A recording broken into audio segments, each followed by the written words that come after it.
make it a part of your day. Young Muslim and old Muslim and male Muslim and female Muslim. In a time where sin has become pervasive and invasive in it, as every, make a lot of istighfar. Because from the punishment of Allah Rabbul Izzah, me and you were given two safeties. Two things that we could hide behind and keep the adhab of Allah away. Allah Rabbul Izzah says, وَمَا كَانَ اللَّهُ لِيُعَذِّبَهُمْ وَأَنْتَ فِيهِمْ. The first, the Prophet. So long as, Allah said, so long as he is amidst you, I will not punish you. So the Rasul died and left. His sunnah is with us, but the Rasul went. The second one, and Allah will not punish them so long as they seek forgiveness. So the only salvation you have now is perpetual istighfar. The Rasul sallallahu alayhi wasallam says, I say more than 100 istighfar a day, and some say in a gathering.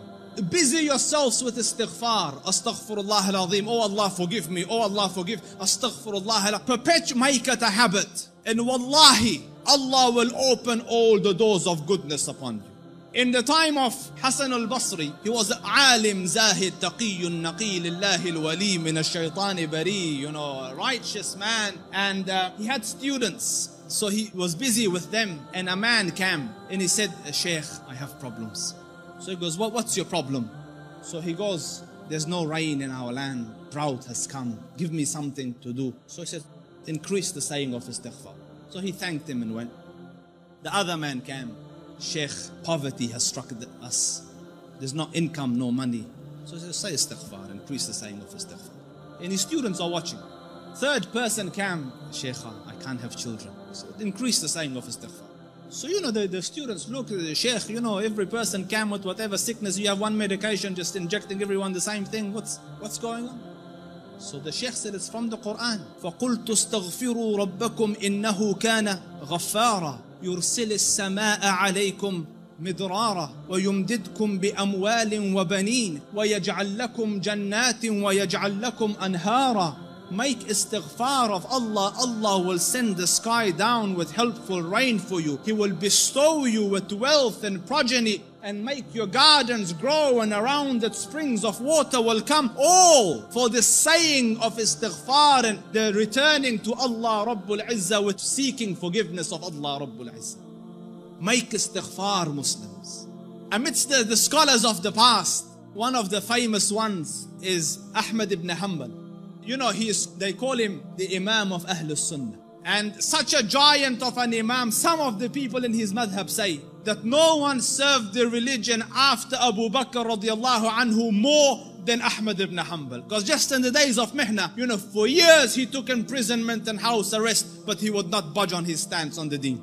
So his fame and repute extended across the Muslim land. Everyone knew him, but there was no selfies in those days, you couldn't share a picture. So no one knew. Few people around him and his students and Ahlul Ilm knew what the Shaykh looked like. Most people hadn't seen him, but they had heard about him.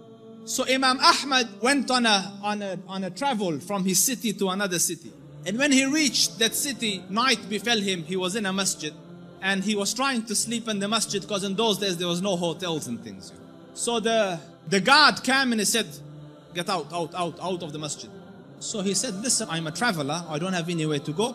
I will just be here till tomorrow and then I will be on my way. So he said, no, get out. So the Sheikh went and sat outside the door. Can you imagine? This was a man, who, when he used to walk, hundreds would be walking with him and they would kiss his head and hold his books. Hey, Imam Ahmad was Imam Ahmad. Now he's sitting at the door of the masjid. So he looks at him, he goes, didn't I tell you to go? He goes, I'm outside. He goes, no, get out. So he said, listen, it's just... So he said he held the Imam from his leg and dragged him onto the street.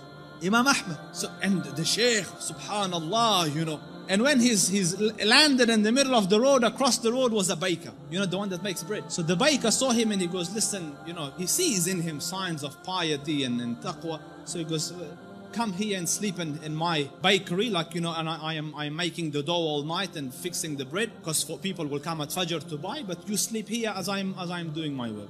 So the Imam thanked him and went and lied down, but he's watching him, that every time he makes the dough, he says, Astaghfirullah, Astaghfirullah, Astaghfirullah. And as he's making Astaghfirullah, Astaghfirullah. So all night he saw this man, Istighfar, Istighfar, Istighfar. So He went to him, he goes, for how long have you been on this practice? For how long have you been practicing this? So he said, for a long time now. So he said, for how long? He said, for a long time. So he goes, have you seen any benefits? Because no one can be so consistent and perpetual on dhikr and on istighfar and Allah not grant him some favor. So he goes, I've realized that whatever dua I ask, Allah grants me, except for one dua that he hasn't accepted. So he said, what dua was this? He said, I prayed that, Ya Rab, let me see Imam Ahmad ibn Hanbal, and so far I haven't seen him. So the Shaykh said, he goes, Subhanallah, he dragged me by my feet to come into your bakery, simply because, imagine, out of my city into his house, out of his house when I was refusing, dragged me by my feet so that I could come and answer to your dua. فقلت استغفروا ربكم إنه كان غفارا يرسل السماء عليكم مدرارا ويمددكم بأموال وبنين ويجعل لكم جنات ويجعل لكم أنهارا. My dear brothers, turn to Allah Rabbul Izzah. Wallahi, I don't say this as a nice to say, but all of the problems to all your answers is Allah Rabbul Izzah. Your refuge from every difficulty is Allah Rabbul Izzah. Turn to Him with it. Wallahi, turn once to Allah Rabbul Izzah, and you will find your Lord more merciful and more accommodating and more accepting than the kindest of the kind of this world.